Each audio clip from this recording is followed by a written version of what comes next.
My mom died when I was 7 years old. That was blunt, I know. I don't reveal this to you to evoke your sympathies, I promise. But I'm curious if you are able to pinpoint your immediate reaction to this opening. Was it a bit jarring that I started this way? I imagine for some of you at least, there may have been an immediate shock to hearing me talk so candidly about something that is seen as so intimate. And though the details of my mom's death and the impact that it has subsequently left on me are intimate details of my life, death isn't. It's no secret that my mom died, and although I find myself avoiding sharing this important detail of my life. I would like to argue for destigmatizing discussions of death because I think our inability to discuss death openly has inhibited our ability to empathize. I want to discuss a few such occasions in which I find this to be the case. According to Jewish tradition, once I came of age, I became obligated to commemorate my mother's death during different carefully planned prayer services on various Jewish holidays. On these points throughout the year, a child is specifically obligated to mourn the loss of their parents. This commemoration is known as yizkor, from the Hebrew word liskor, meaning to remember. This prayer is specifically set at points in which we are supposed to be closest to God. The prayer itself is heart-wrenching. It is a plea that our parents' souls should have an aliyah, that it should go up in the ladder in heaven to be closer to God. I am definitely not trying to make any theological claims here. To do that would be to assert that I know anything about God, and I don't. What I do have a bit of an understanding for are emotions.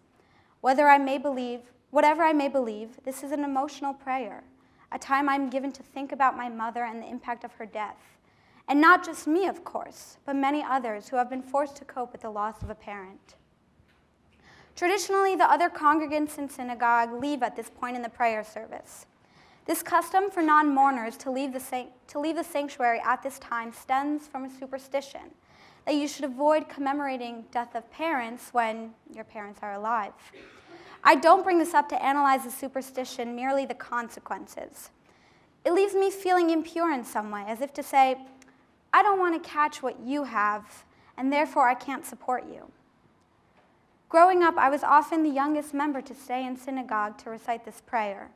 This meant that while my friends got a much-needed break from the service, I was left to stay inside and contemplate death.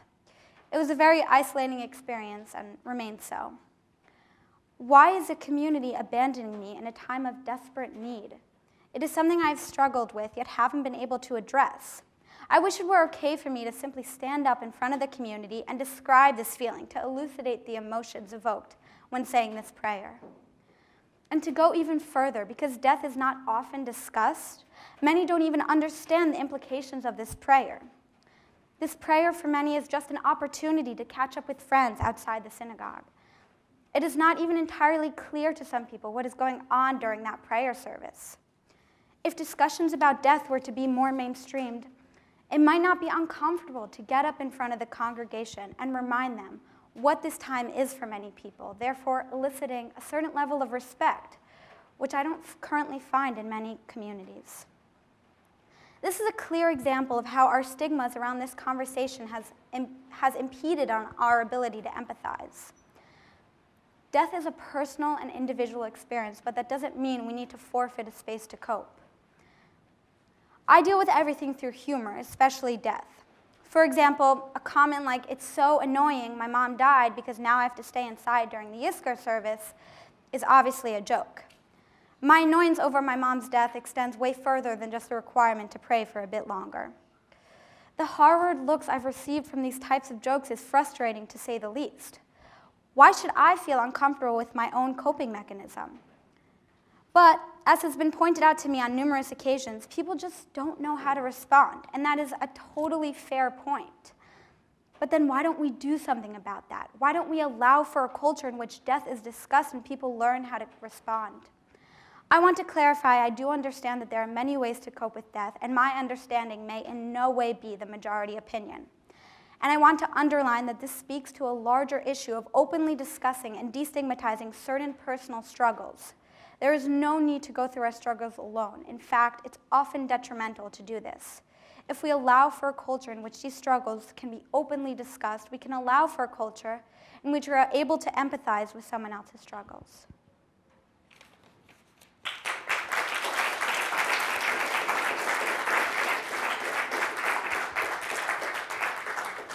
All right, thank you so much. Do we have any questions for Miriam? Hi, thank you very much for sharing that. As you said, coping mechanisms are different for everyone.